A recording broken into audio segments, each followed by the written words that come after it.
Thank you, Mr. Yan. Having been to Nigeria, you know that 10 minutes is nothing for a Nigerian to talk. But we'll try. Anyway, I thank you for coming in such big numbers. It shows your love or concern for Nigeria. We thank the Sant'Egidio community for giving such prominence to Nigeria in this program.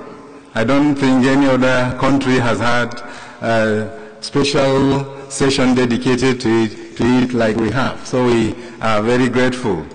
Many of you, I believe, know about Nigeria. Some have been there, I can see. Please, could you just raise your hands if you have ever been to Nigeria? Okay, that's good. Quite a good number has not been to Nigeria, so you are invited to Nigeria, and we tell you don't be afraid.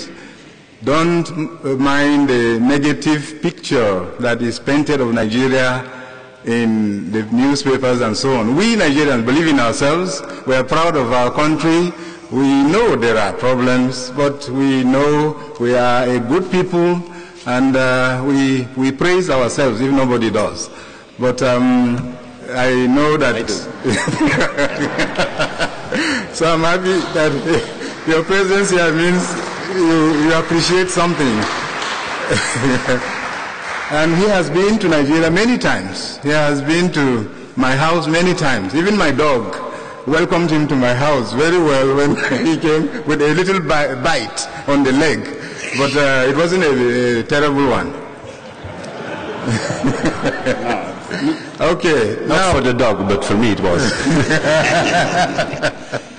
Okay, so the problem, as you know now in Nigeria, is security. You have been told about the number of citizens we have, over 170 million, about 400 ethnic groups. Having 400 ethnic groups is already a problem. You can imagine the problems that arise when you have 400 different groups, culturally different, ethnically different, having to coexist. Then, Nigeria was not one before. There was southern and northern protectorates. These were brought together by the British colonial administration in 1914. And since then, we have witnessed a number of violent crises. The first major one was the Civil War, 1967 to 70, followed by several bloody coups, that is the military taking power from the civilians. Other crises would include the one generated by the puritanical religious group called Maitatsine, and then you have those agitating for economic equality and justice, such as the movement for the actualization of the sovereign state of Biafra, MASOB, the Niger Delta Youth. Those in petroleum industry would know about them very well, and the Odua People's Congress, OPC. So their activities at one stage or another degenerated into terrible violence. Then the Boko Haram insurgency, a group, as you all know, wishing to do away with Western education and culture and to Islamize all of Nigeria. This, for me, has been the mother of all violence that Nigeria has witnessed. So with this crisis, one is tempted to think that Nigeria is soon going to disintegrate. Well, we don't believe that, because over 490 Nigerians were selected specially to do a national conference. There was argument, there was quarreling, there was fighting, but at the end, they all agreed that Nigeria is indivisible. So we remain united. This is the fact. Yes.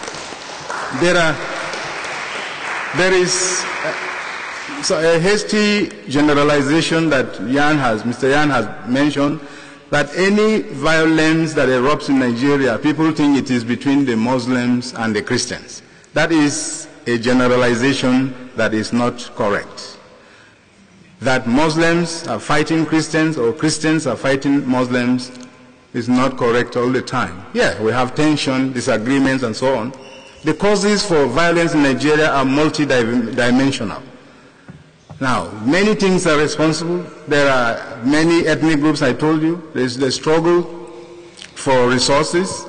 There is religious intolerance, no doubt. There's indigent and settler syndrome. There's struggle for political control.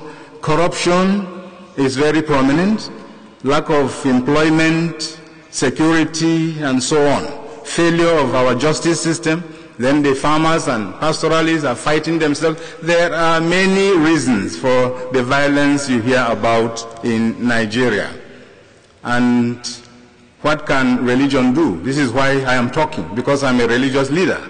Religion should always play a unifying role and not a divisive one. The word religion comes from the Latin word ligare, to bind. Unfortunately, religion is being exploited for selfish reasons. Some politicians, religious leaders, ethnic chauvinists often resort to religion to manipulate it for personal interests. Now politics is around the corner. Next year, religion is going to be used as a powerful tool. What are the initiatives of religious leaders? Cardinal Onaikan is seated here. He and the Sultan of Sokoto, a prominent Muslim leader, the leader of Muslims in Nigeria, have a special forum where they talk about interreligious issues. We have the Imam and the pastor here. They are involved in mediation in Kaduna. The traditional rulers have played their role. We in Jos, trying to address the issue of violence, have different initiatives. We have the Youth Vocation Center, where we bring Muslim and Christian young people to be together to learn vocational skills for 2 years. We believe that when they are usefully engaged, they will not be fighting. They will not create problems. After 2 years of staying together, they go back as ambassadors or agents of peace. That center is 3 years running now, and it is quite successful. Then we have also created a dialogue, reconciliation and peace center, which is functional. It's aimed at being proactive. Sometimes we wait until the violence has degenerated, and then we begin to go helter-skelter. This center is a proactive center where politicians, elders, community leaders, youth, women, all can come in advance to reason together, to talk about issues before they go out of proportion. The Catholic Bishops' Conference also have a prominent role. You know, we have a lot of contact with our Muslim brothers and sisters. And we also have decided to dedicate 6 months in praying for Nigeria, because Nigeria has seen so much trouble. So for 6 months until November, we are praying in families, in churches, and then we shall end up with a national prayer pilgrimage in November 13th, 14th. The Boko Haram issue is a problem. All of us agree that it is an evil that needs to be conquered. Christians and Muslims are all agreed on that. You know, Boko Haram is killing, is kidnapping, is conquering territories. Even as I speak to you today, these 300 girls kidnapped have not been found. Nobody knows their fate, nobody knows their whereabouts, even if the government tells us they know where they are. As of today, Boko Haram continues to expand. We thought they should have been through by now or conquered, but no.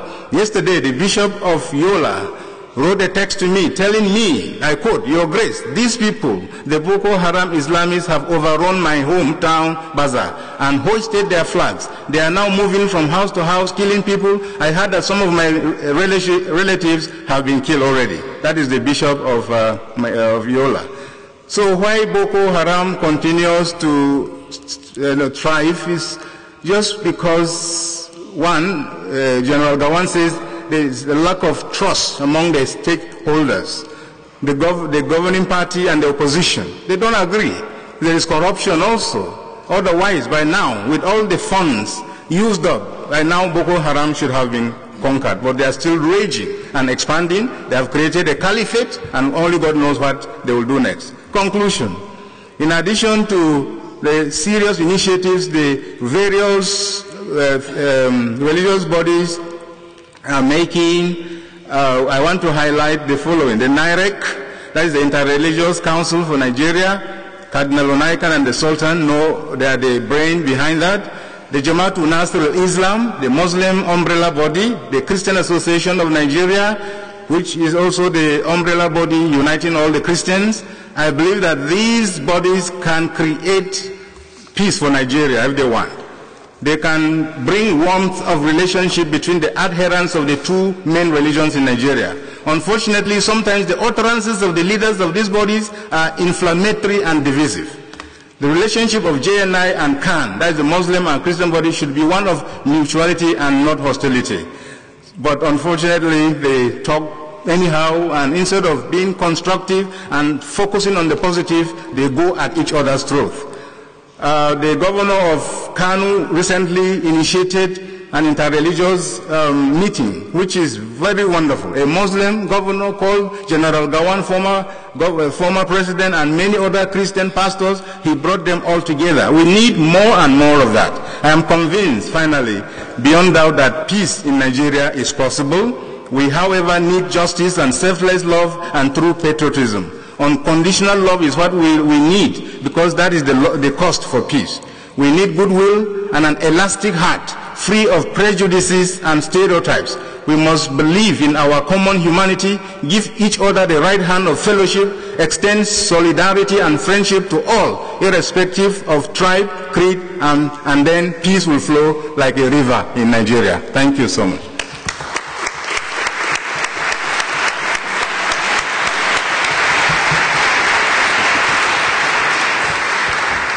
Thank you very much, Your Grace, for your passionate speech on the fact that, on your belief that peace can be achieved in Nigeria. I think it's important that religious leaders, as you are, and the Catholic Church is doing a great work in Nigeria to achieve this peace. I will now give the floor to